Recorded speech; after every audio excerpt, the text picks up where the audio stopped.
Love movies. Live for TV. USA Today's Watch Party newsletter has all the best recommendations, delivered right to your inbox. Sign up now and be one of the cool kids. Ladies and gentlemen, it's The Weeknd. Also, The Weeknd. Abel Tesfaye, aka R&B pop superstar The Weeknd, has his first major film role, and goes through a lot of psychological turmoil, in the metafictional thriller, Hurry Up Tomorrow. Music lovers seeking a big screen escape will find something to dig there while horror fiends get a dose of 2000s nostalgia with the return of the Final Destination franchise.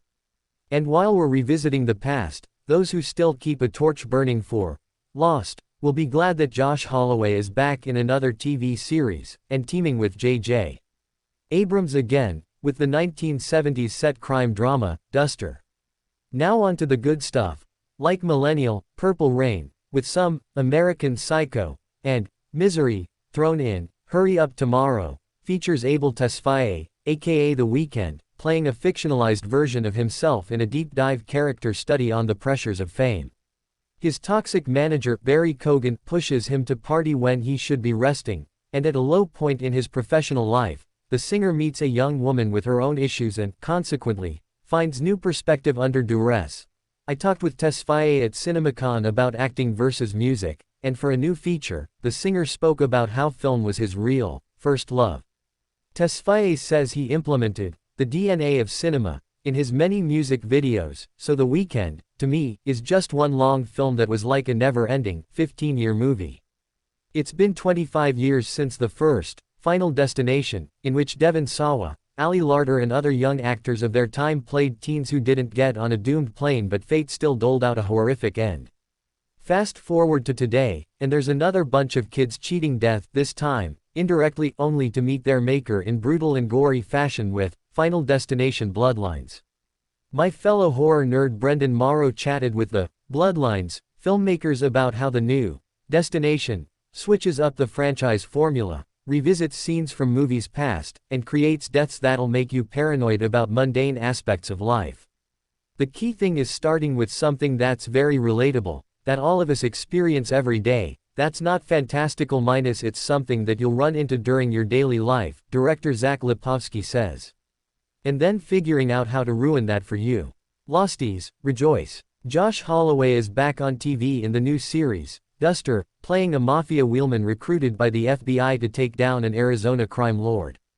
Holloway tells my colleague Brian Alexander that, when doing scenes driving a souped-up 70s Plymouth muscle car, he harked back to his hair-flipping, Lost days in Hawaii.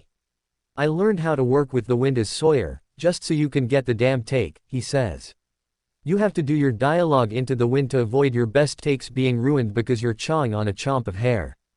But the best new show of the week is Overcompensating. Prime Video's queer college comedy about two freshmen at an elite university, thrown into the inferno of hormones, beer and twin beds, feels refreshingly real, TV critic Kelly Lawler writes in her half review. Even more goodness to check out. First we did a theatrical summer movie preview.